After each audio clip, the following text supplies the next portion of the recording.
This is CBC Winnipeg News.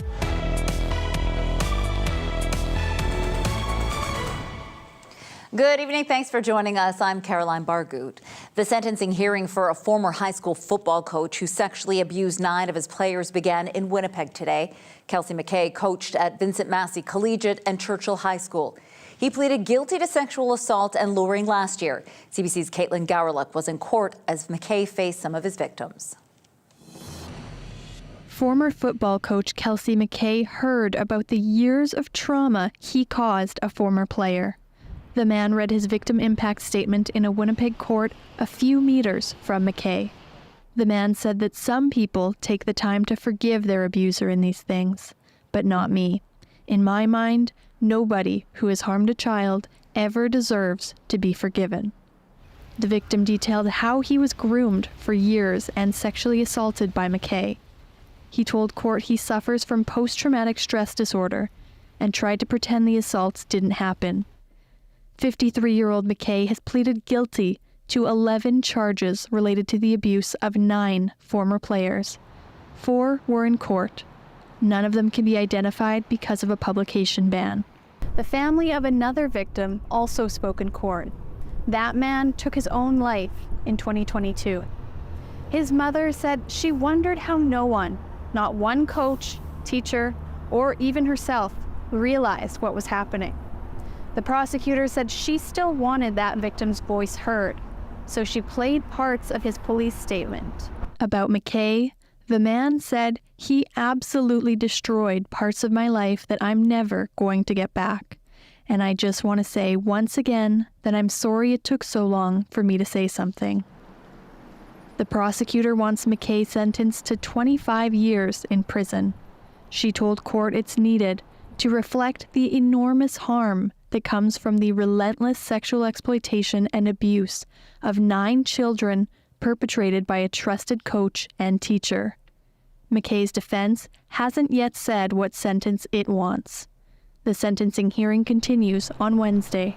Caitlin Gowerluck, CBC News, Winnipeg. Thousands of newcomers in Manitoba may be forced to leave the country when their federal work permits expire this year. Protests across Winnipeg in the last few weeks have been calling on the province to help. CBC's Rosanna Hempel brings us the personal stories behind the signs. Kingwa is desperate to stay in Manitoba. We feel very anxious and helpless. She's worried she may have to go back to China when her work permit expires in June. Gua has studied and worked in Winnipeg for the last 3 years. On Monday, she joined other newcomers, taking their concerns to a provincial immigration office on Notre Dame. She has a husband and 10-year-old son. When I told my son the serious situation, we may be forced to go home. When he heard this, he cried sadly, and he don't want to live here. The federal government is no longer offering extensions to post-grad work permits. Gua's family is now among thousands of newcomers competing to stay through Manitoba's provincial nominee program, but the demand far exceeds the available spots. We're not going to be able to accommodate everybody who's in this position, and it's a really crappy position. Manitoba's Immigration Minister Malaya Marcelino says she's working with the feds to get the permits extended. That is, until the province can process the applications. But Marcelino says even a pledge to boost funding for the nominee program in the province's upcoming budget won't be enough. We are trying to right that ship right now, and it's going to take some time. It's time these newcomers don't have. Kiang Yu Xie is protesting because he hopes to bring his young family to Winnipeg, but now that's up in the air. We need a solution. We need there speed up our cases, and then we get a chance to renew our work permit. And recent changes to the nominee program that prioritize newcomers with family connections to the province have left people here feeling disadvantaged. We have no relative here, but we have friends here. We want to live here because we love here, we study here, we working here. We made a strong connection with Manitoba. For now, she's waiting for news that won't leave her family saying goodbye and starting over. Rosanna Hempel, CBC News, Winnipeg. In an emailed statement, the federal government says it continues to review the post-grad work permit program.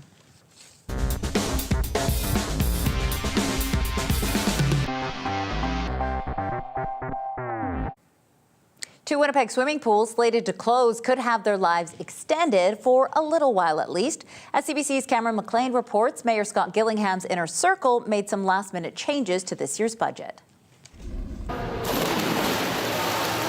People will be able to dive into Eldon Ross Pool for at least one more summer.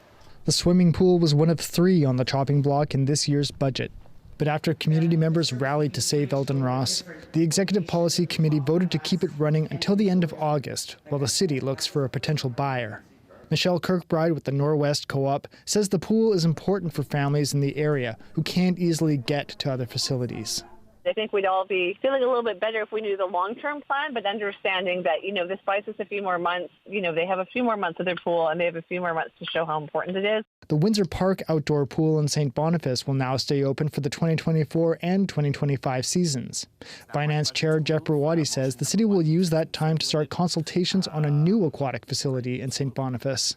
We look at the success and the popularity of some of these more regional centres like the one in Transcona and how successful that is.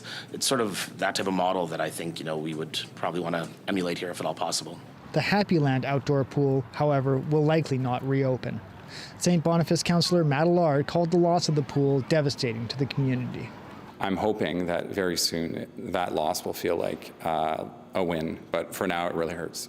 Gillingham said some city facilities are simply too old to save. We just have to stop putting Band-Aids on things and say the better decision is to close or decommission an asset and look longer term at the kind of services that we and Winnipeggers need in the future. The final fate of the pools and the city's budget will be decided at council tomorrow. Cameron McLean, CBC News, Winnipeg. A West End Rec Centre has just finished a major kitchen reno, but they're serving up more than just snacks. The city and province spent more than $300,000 on the new kitchen at the Magnus Eliasson Rec Centre. It has new commercial appliances, cupboards, floors, sinks, and electrical systems. The Spence Neighbourhood Association serves up 200 meals a day at the centre. Executive Director Michelle Wickerink is thrilled with the new space. She says the kids who use the centre don't mince words about their needs. One of them looked me right in the eye and said, "You got to do better with food. Sometimes it's our only meal in a day." And I really took that to heart. It's not just a snack after school for some of these kids. It's their main meal of the day. Wickering says the centre also got funding to hire a chef.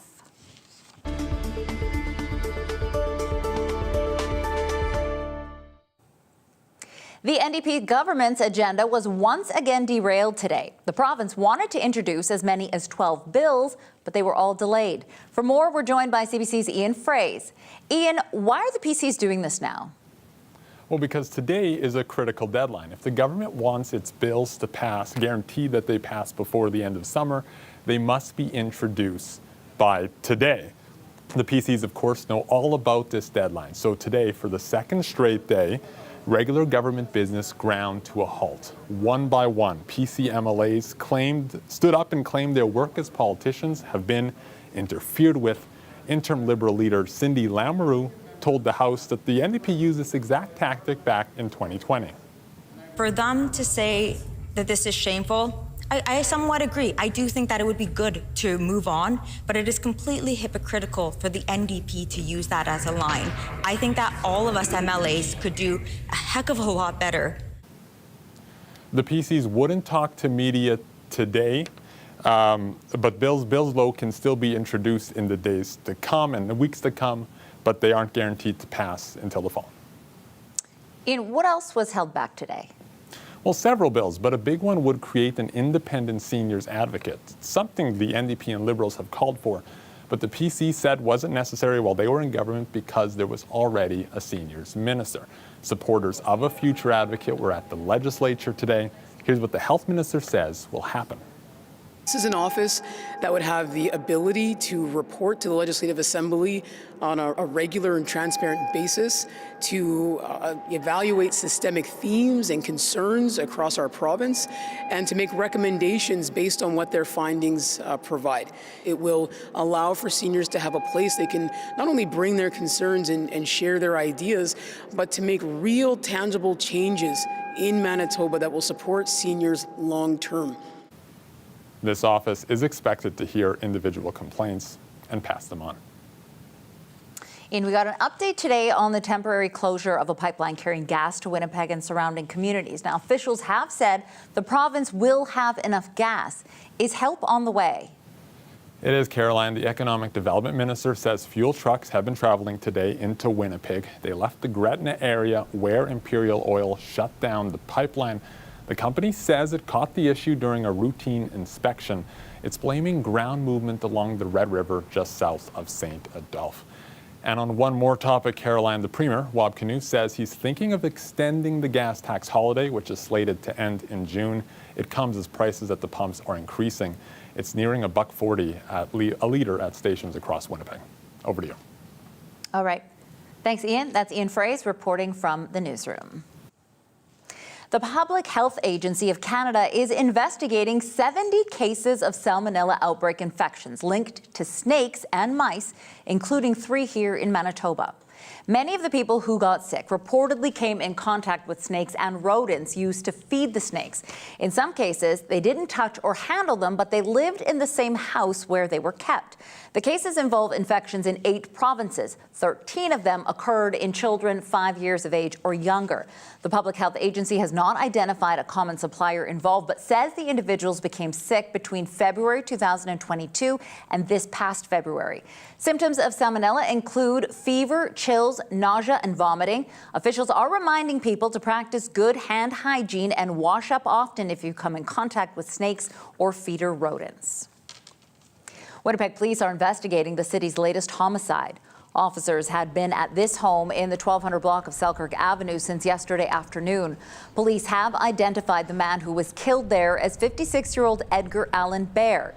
They say he is from Peguis First Nation and had been living in Winnipeg. Police found him deceased in the house. Neighbors say they saw more than 10 police cars and dozens of officers at the home last night. Anyone with video surveillance or information that may assist the investigation is asked to call police. 18 balloons were released into the air at Assiniboine Park last night. Happy birthday to you. Happy birthday to you. Maya Grattan would have celebrated her 18th birthday yesterday. The teen was one of 5 people killed in Carman on February 11th. She was living with the man now charged in her death. Her mother, Juliette Hastings, says she wanted to wish her daughter a happy birthday. All of Maya's contact with CFS leading up to her killing is under review by the province. 29-year-old Ryan Manakizik is charged in Maya's death, the deaths of his partner and their 3 children. He faces 5 counts of first-degree murder and was ruled fit to stand trial earlier this month.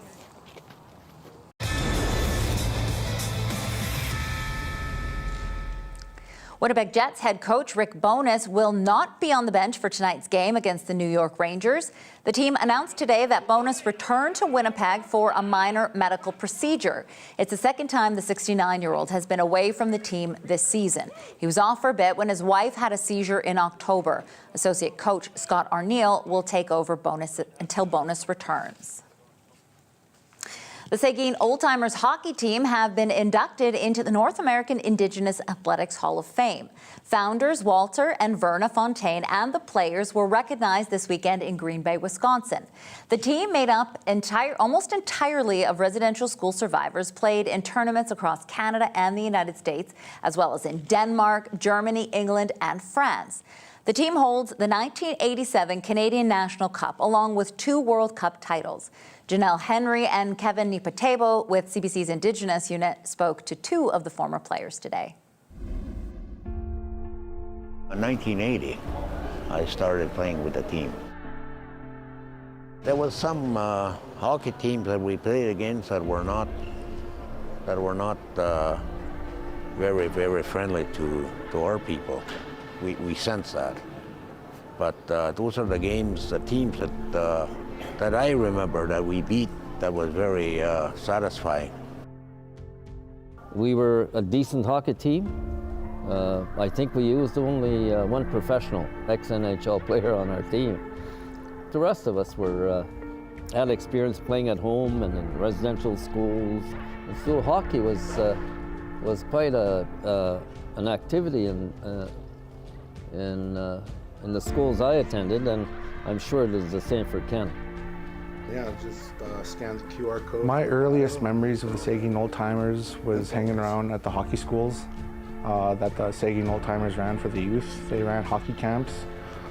They brought in various Indigenous NHLers. There was a few of them that came in, yeah. They worked youth camps, and so that was my earliest interactions with the team. But to me, like I said, it was just Grandpa bringing me to a hockey place, right? Representing the free spirit of our Indigenous people. They did it all with no government funding. This is the thing about this. It was all with no government funding whatsoever. It was all fundraising, weekly bingos, you know, supporting their team and giving back to the community, because giving back is important as well, you know, and that's what they did, and that's, you know, that's what I'm really proud of. The best advice I can give any young person is to, if you have a vision, a dream, you should chase it, pursue it, and don't look back.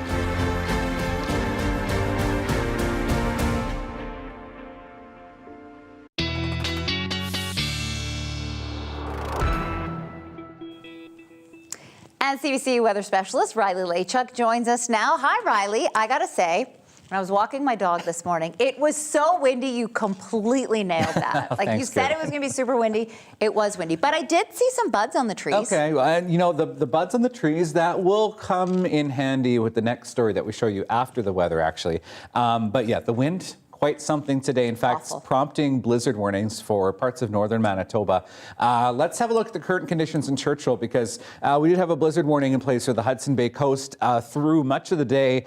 Being lifted at around 5 o'clock this afternoon doesn't mean it's not windy, just does not meet specific blizzard warning criteria. So right now, winds gusting up to 52 out of the northwest with still some snow falling. And you just saw the live update there, changing to some ice pellets in the Churchill region right now. Minus 26 degrees, visibility at 3.2 kilometers, was down to about 600 to 800 meters earlier in the afternoon. So it's been kind of a wild ride in parts of northern Manitoba, winds in the south as well, having quite a bit of impact. If you're out there walking, you can really feel that bite in the air, that's for sure. So we're in a mainly sunny sky right now. We did see a little bit of cloud passing through the Red River Valley today, and even a couple of snowflakes out there through the afternoon. As we look ahead into the next couple of days, you can see the cloud clears out. Behind that, a ridge of high pressure begins to build in, and this is going to keep our skies sunny and our temperatures cold into the next few days at least. In fact, temperatures in the long range not looking like we're going to see anything close to seasonal until we get into next week. As we get into Thursday, some cloud starts to build along the international border. This ahead of a clipper system that will skirt along the international border. Right now, model runs keeping the south of the border, but certainly as we head into the later part of the week, we could see some cloud cover as we head through Friday and into the evening Friday into Saturday before we start to see a little bit more clearing. So winds, we will start to see them die off as we head into the overnight period. So by the time we get to the evening into the morning on Wednesday, you can start to see through western Manitoba, winds calming down. Still, though, seeing some gusty northwest winds up to 40 through the Red River Valley and along the Hudson Bay coast. That does start to calm down, though, as we get even into the lunch hour. Some calmer conditions and sunnier skies, but still cold conditions through southern Manitoba. So right now, dancing around the minus 20 mark for parts of northern Manitoba. Minus 8 in Winnipeg and Portage la Prairie, minus 5 in Brandon. We've seen temperatures really falling off. In fact, if you look at the 24-hour temperature comparison, temperatures 15 degrees colder in Swan River right now than it was at this time yesterday, at around that 15-degree colder mark through much of southern Manitoba as well. Winds gusting to 46 with a rising pressure in Winnipeg. Tonight down to -17. Mainly clear skies, northwest winds gust to 40 tonight. -16 first thing in the morning and -10 with a sun cloud mix in the afternoon. And really not getting much better than that as we head into the next few days. -5 for Thursday, -6s for Friday and Saturday, and clouds build in for the weekend. Caroline. Thanks, Riley. Well, Wednesday marks the first full day of spring in Manitoba. It comes on the heels of what has been a warmer and drier than usual winter for much of the prairies. And that is fueling heightened concern about drought in the months ahead and the implications that could have in the years to come. I've never seen a winter like this. In terms of Manitoba winters, Environment Canada senior climatologist David Phillips says this one will go down in the record books. We've all received the impacts, the effects, the fallout from when weather is not normal. From scenes of Winnipeggers golfing in January to a river trail that was only open 9 days before closing in February, the fewest days on record, and of course an early pothole season that has emerged with a vengeance. The impacts of the warm winter didn't leave anyone out. With that, a warning. We've seen a glimpse of what the future is going to be. This would be kind of a normal winter in perhaps 40 or 50 years from now. This is a plant that you can find along the Broken Head Trail. That warning could have a future impact on food production, says this University of Manitoba biologist. Here's what concerns me about that. If we get the uncoupling of temperature and the breaking of the tree buds, for example, with climate change, we may get the emergence of pollinators too late, too early. We have native Manitoba versions of this. Carla Zelmer says if plants and trees start to bud earlier than normal, and then it gets cold again, they can freeze.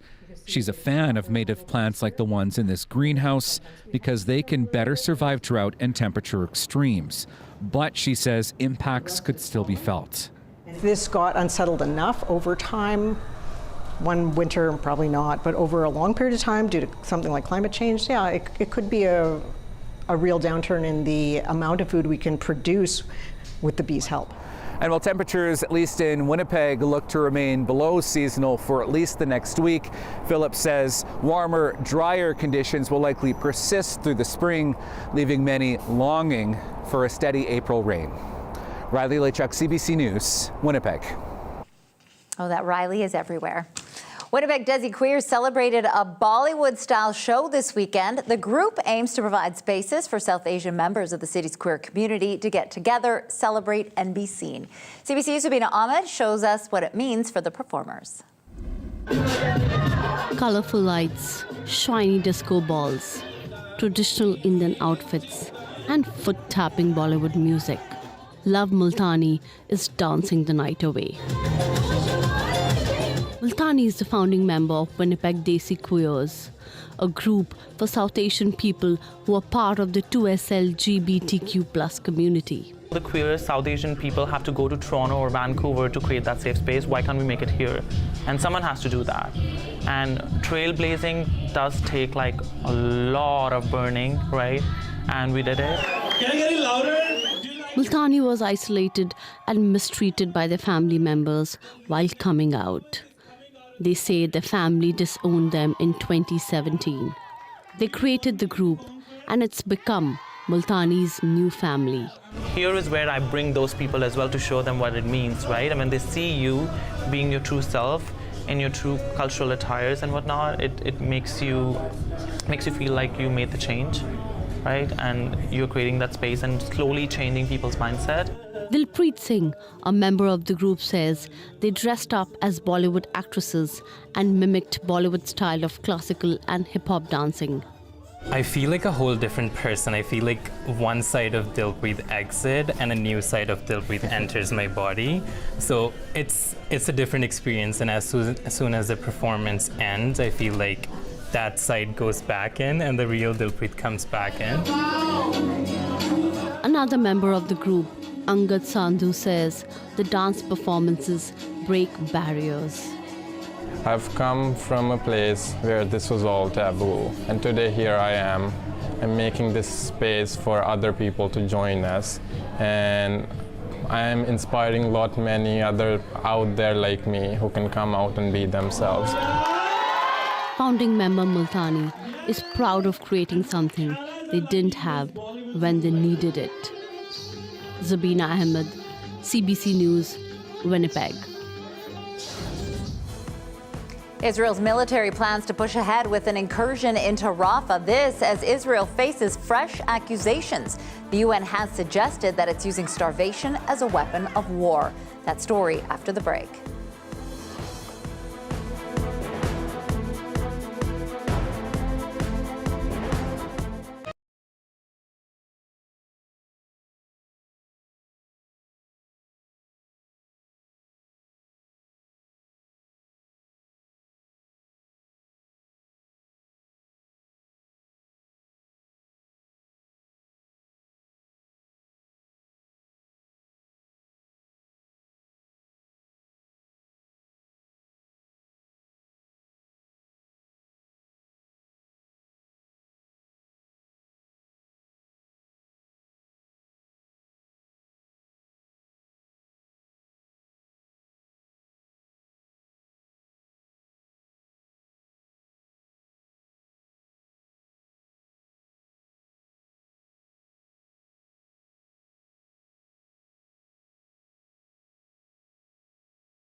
Israeli Prime Minister Benjamin Netanyahu says the military plans to push ahead with an incursion into Rafah. That's despite objections from key allies, including the U.S. Israel is also facing fresh allegations today from the UN. It has suggested that it's using starvation as a weapon of war. Margaret Evans reports from Jerusalem. Jabalia, northern Gaza. This is the face of famine hammering at the gate.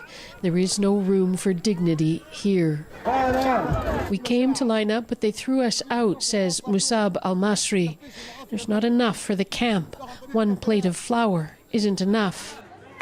People are already dying of starvation in northern Gaza, according to a new report by the UN's top food insecurity watchdog.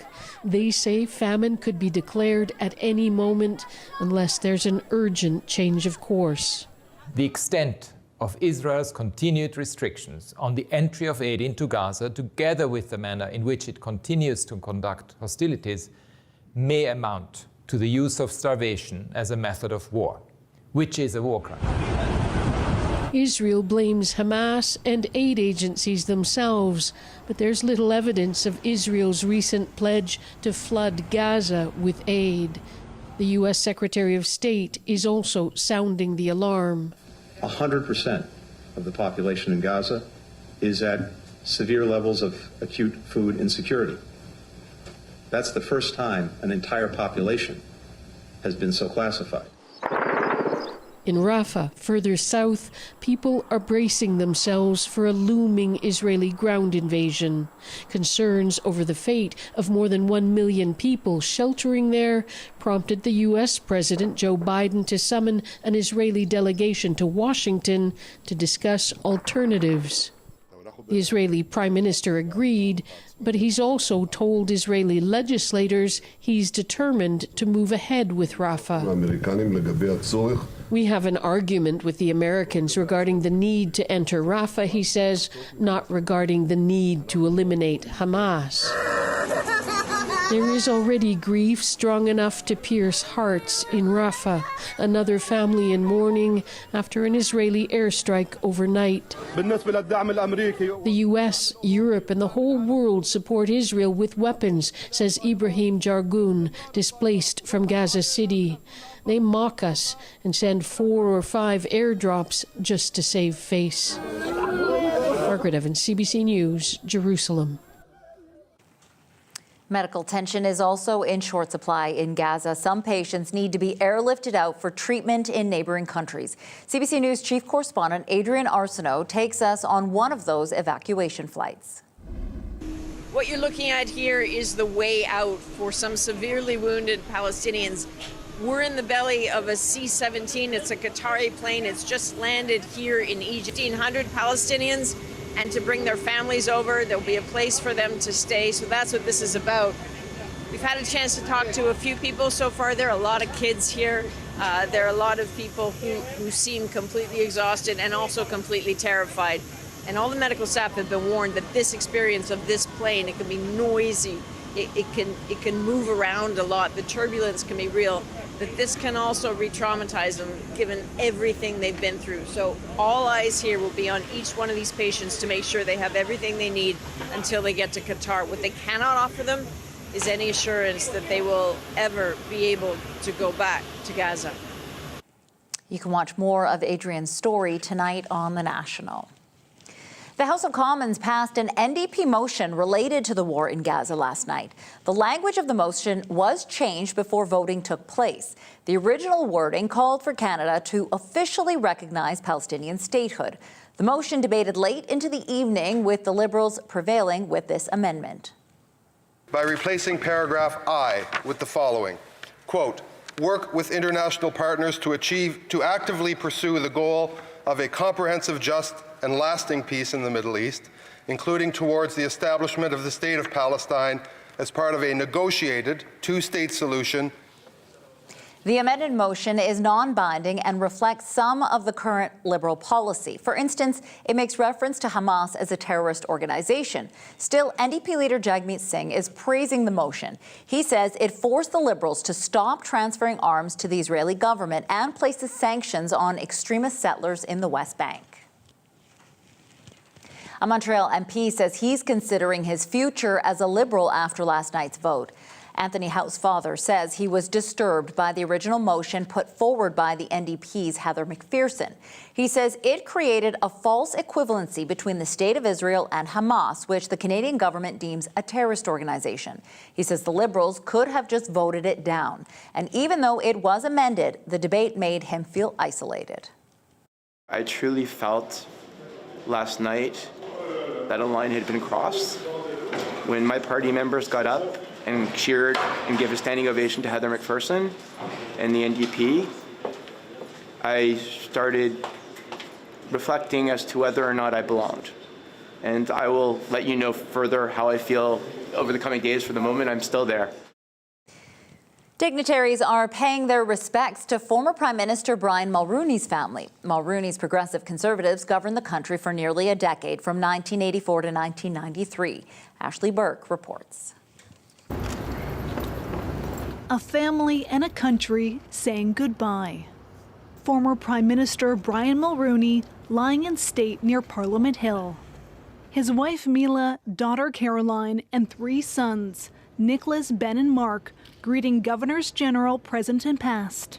Somber, sad, but inspired by a man who has left such an example for all of us to follow. Michael Jean shared what she said in her final goodbye. That my heart is with him, that I said to him that he meant a lot to me in difficult times, when he would take the time to call me. Jean said she admired Mulroney's sense of conviction. We were together also, at the funeral of Nelson Mandela, and he told me the epic, fight it was, how he quarreled, with those who wouldn't do enough.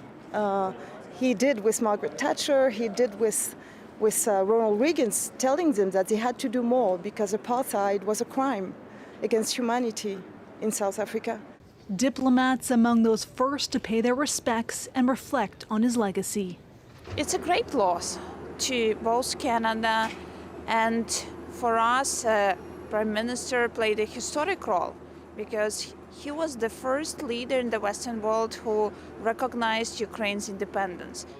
A steady stream of Canadians lined up too, some with personal connections.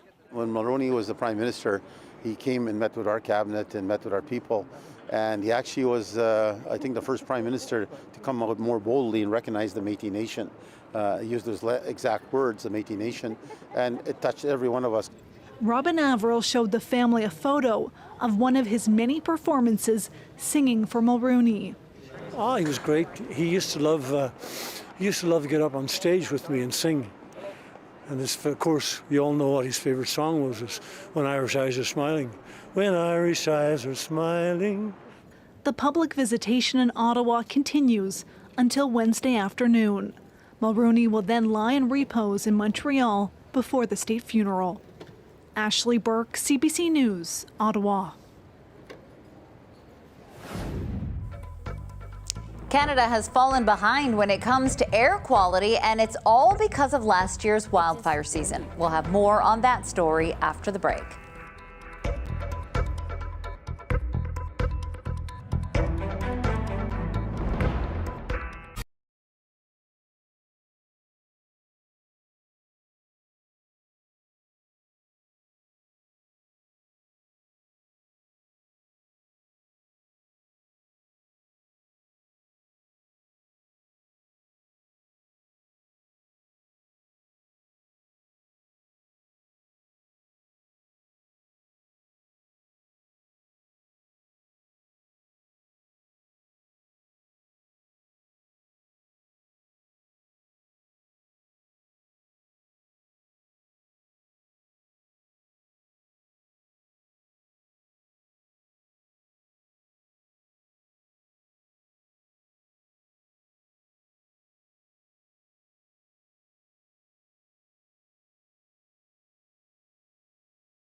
A new report on air quality around the world shows Canada has taken a step backwards.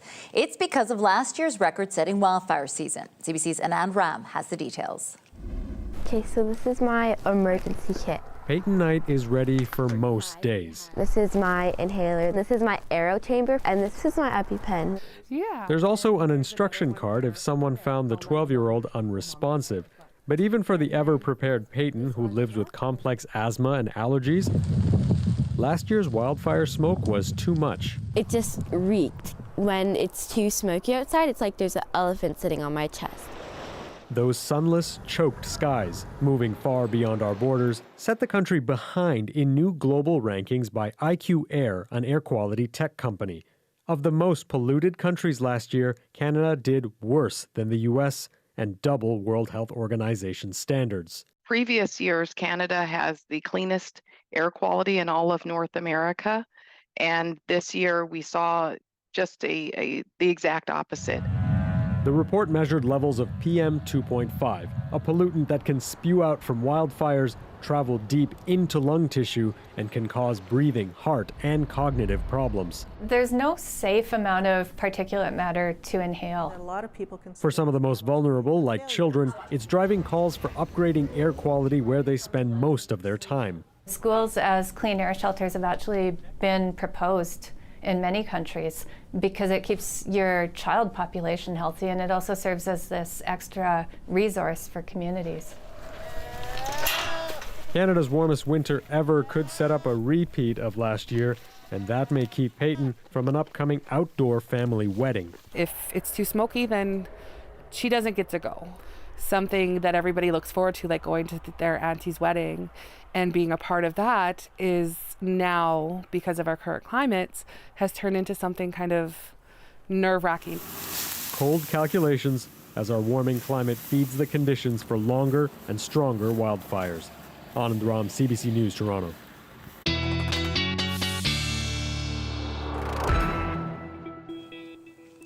And CBC weather specialist Riley Lachuk joins us now. Riley, are we ever getting spring? So, technically speaking, spring begins this evening. Technically, yes, but the weather, is it actually going to feel like spring? Does that exactly mean anything to us here in Canada? Not really. Let's talk about it because I have a map to show you. So this is the spring equinox, which of course means pretty well equal day, equal night, and equal amounts of sunshine for the North and South Hemisphere. The sun's direct rays basically are at the equator. Spring beginning at 10:06 p.m. I say on paper because we're not exactly going to see spring-like temperatures even over the next week. I wanted to show you this peak wind gusts from today because boy oh boy it was windy, especially in the Red River Valley and into northern Manitoba.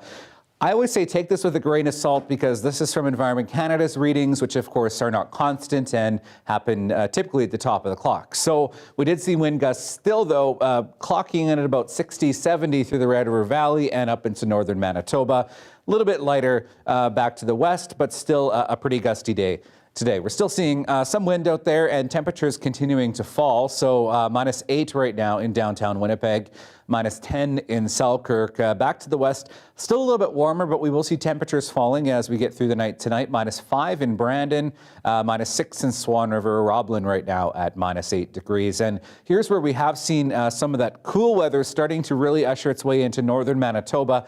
Temperatures -11, -13 for Flin Flon and the Pas, and even close to that -30 mark in the Churchill region. We'll see temperatures continuing to fall really across Manitoba as we get through the night tonight, bottoming out around -20 for much of southwestern Manitoba, -17s to the Red River Valley, and -18s or so into northwestern Ontario. But you can see the colder temperatures to the north, -28 tonight in Thompson, approaching -30 along the Hudson Bay coast, where we will still see a few lingering flurries as we get through the night tonight. Otherwise, we're seeing a clear sky as we start the day on Wednesday.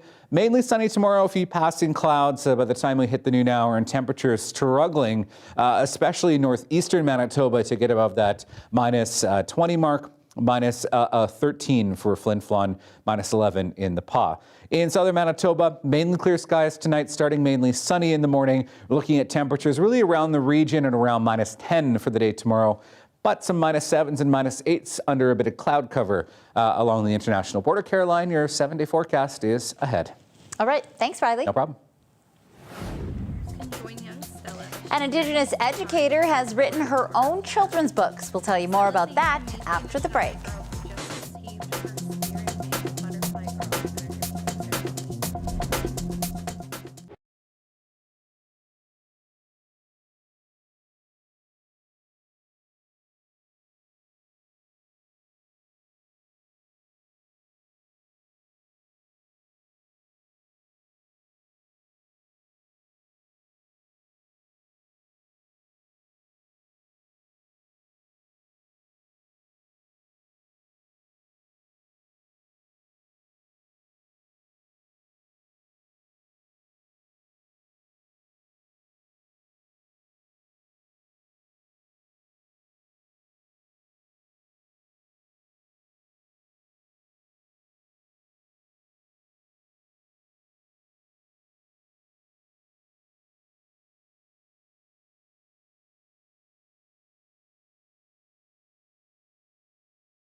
When Marika Shala was growing up, she noticed something missing in most of the books she read.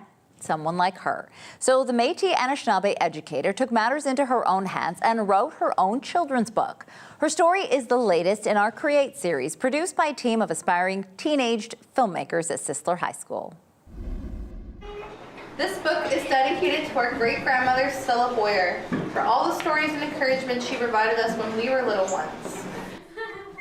One of the first comments that I got after the book was published was, "That girl looks like me." And growing up, I never really saw a representation of myself anywhere. And in this day and age, I feel the representation is increasing. And that was one reason why I really wanted to create this book. There's not much talk about being mixed Indigenous.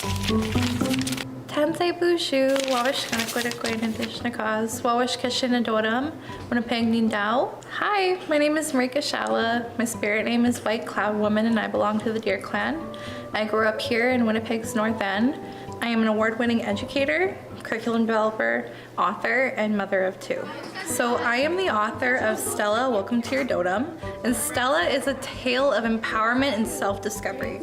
So in this story, readers can join young Stella as she journeys to find her Dotem or her clan.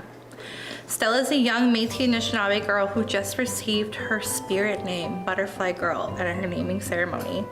And during her naming ceremony, she hears an animal call out to her. And her papa tells her that she needs to find out which animal that was. And this story is actually loosely based on my own naming ceremony, as after we had the ceremony and we're having the feast, we heard this deer call out from the woods. It was really special, and my elder told me that was my clan welcoming me to the family. Bonjour, Benishin. Did you call out for me last night? Gowan, that was not me. Maybe you should find Wabajeshi, replied Benishin. And I've been writing a few books about Stella, and she's based upon my own great-grandma. She would tell us so many stories. She always had the best snacks. She always stayed on my mind.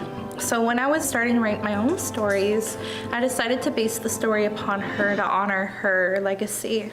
We're on the floor, Epic. Bonjour, Jake and Dishnakaz. I really like this part in the book because it teaches me what all the clan animals do. My name is Kaylee, and my favorite animal in the book is the bear because the bear is cute in this photo, and also because they are like protectors. Bonjour, Annie and Alicia Dishnakaz. I like how the pictures and the colors were like it. And I also like how I was learning about the clan animals throughout the book. That's my favorite part. My name's Mariah, and my favorite part is when she finds her clan is to the bear. I like this because the character looks like me. And as I got older and as I'm an educator now, I've primarily have only taught Indigenous students. And one thing that has really been important to me along my educator journey is making sure I have that representation for my students, for my children, and for our community. Having those spaces for students to learn about their culture, to learn about their language is so important for reconciliation.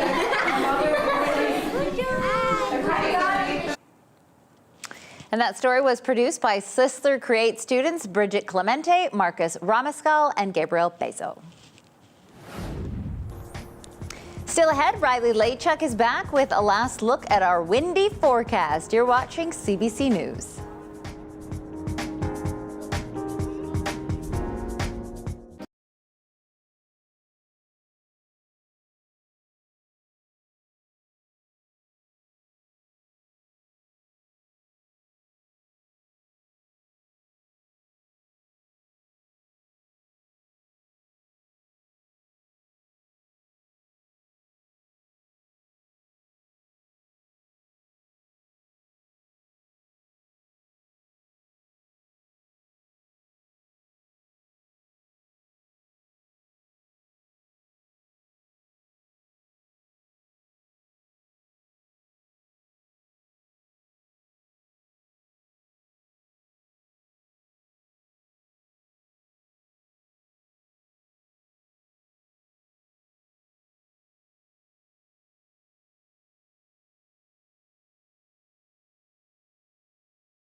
Quick look at your cross-Canada forecast for tomorrow, starting on the west coast with some flurries possibly through Alberta, -2 in Edmonton, -3 in Calgary. Mix of sun and cloud the further east you go, -10 the forecast high in Winnipeg tomorrow, -23 in Churchill. Seeing temperatures on the plus side through southern Ontario with some flurries possibly through Ottawa and Montreal, and sunny conditions into the east as well. Starting -16 at the morning tomorrow in Winnipeg, clearing to a -12 by noon, -10, which is our normal daytime low for this time of the year as our forecast high for tomorrow. -5s, -6s, mainly sunny skies for Thursday and Friday. We see a chance of some flurries through Monday and a clearing -2 on the way for Tuesday, all below seasonal for this time of the year. Gross. Well, just when residents of Tokyo thought it was safe to go outside, a giant menace, Caroline, foiled that plan. Oh, yes, have a look in tonight's Daily Lift.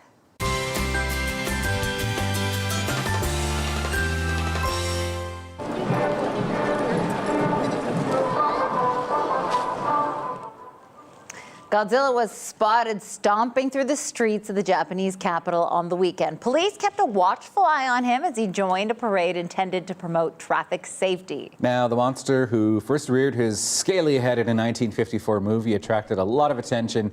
Fans were able to get close enough to take photos without being trampled. I would have been more impressed if he climbed and scaled a building. That would have been cooler. See ya. Have a good night. We'll see you tomorrow.